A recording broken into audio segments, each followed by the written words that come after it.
तरी थेट दृश्य आपण पाहतोय मराठा आंदोलक मनोज जरांगे पाटलांच्या उपोषणाचा 7वा दिवस आणि पुढच्या काही मिनिटांमध्ये जरांगे पाटील आता पत्रकार परिषद देखील घेतायत। ते बोलायला सुरुवात देखील करणारे जरांगे पाटील आता कशा पद्धतीची भूमिका मांडतात हे पाहणं देखील महत्त्वाचं आहे। जरांगे पाटलांनी उपोषण थांबवावं असं आवाहन देखील आजच मुख्यमंत्री शिंदे यांनी केलंय आणि त्यानंतर आता जरांगे पाटील काय भूमिका घेतात हे पाहणं महत्त्वाचं आहे। जरांगे पाटलांची प्रकृती मध्ये आता थोडी सुधारणा देखील दिसते। जरांगे पाटलांच्या आमरण उपोषणाचा आजचा 7वा दिवस आहे आणि आता ते माध्यमांशी संवाद देखील साधणार आहे। त्यांची पत्रकार परिषद अत्यंत महत्त्वाची आहे। या पत्रकार परिषदेच्या माध्यमातून जरांगे पाटील आता कशा पद्धतीची भूमिका घेतात ते पाहणं महत्त्वाचं आहे। ही थेट दृश्य अंतरवाली सराटीमधली आपण पाहतोय। जरांगे पाटील हे आता पत्रकार परिषद घेतात।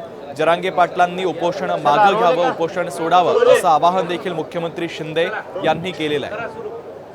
सर्व पत्रकार बांधवांना नमस्कार। आज मुख्यमंत्री साहेबांनी जे त्यांच्या पत्रकार परिषदेत विषय घेतला ते अत्यंत अगोदर महत्त्वाचं आहे। आपण प्रेस कालच ठेवलेली, आपण त्यांची झाली म्हणून आपण नाही घेतलेली।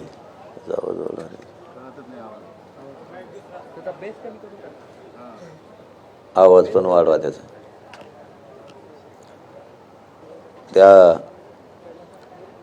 त्यांच्या अगोदरच आपली प्रेस ठरली होती, परंतु सकाळी त्यांची झाली म्हणून काही गोष्टी स्पष्ट झाल्यात। त्यांचं म्हणणं आहे मागासवर्ग आयोगानं अहवाल दिलाय, आज सरकारनं तो स्वीकारलाय। 20 तारखेला त्यासाठी अधिवेशन आहे आणि ज्यांच्या कुणबी नोंदी सापडल्यात त्यांना कुणबी प्रमाणपत्र दिले जाणार आहे। ज्यांच्या नोंदी सापडल्यात त्यांना कुणबी प्रमाणपत्र दिले जाणार आहे आणि हे जे आपण ओबीसीतून आता जो अहवाल ओबीसी मागासवर्ग आयोगाने दिलाय नोंदी नसलेल्या मराठ्यांसाठी ते आरक्षण आहे असं त्यांचं म्हणणं आहे। आपलं म्हणणं स्पष्ट आहे त्यांना आणि हेच त्यांनी मनात धरावं। जे कोणत्या 150 लोकांसाठी ते आरक्षण पाहिजे, एक दोघं म्हणतात पाहिजे म्हणून, ते आरक्षण कोर्टातलं माननीय न्यायालयातलं टिकावं म्हणून तो मागासवर्ग आयोगाचा अहवाल आलेला आहे आणि ह्याच राज्यातले गोरगरीब मराठी लढले आणि त्यांच्यामुळेच तो अहवालही आलाय, मागासवर्ग आयोगही गठीत झालेला आहे।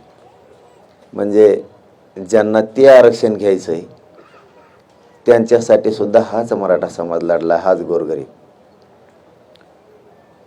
याला दुसरी बाजू अशी ज्यांच्या कुणबी नोंदी सापडल्या आणि ज्यांच्या सापडल्या नाहीत त्यांच्यासाठी सगळ्या सोयऱ्यांचा कायदा आहे, अधिसूचनाही मुख्यमंत्री साहेबांना लक्षात ठेवावं आणि लक्षात घ्यावं सुद्धा।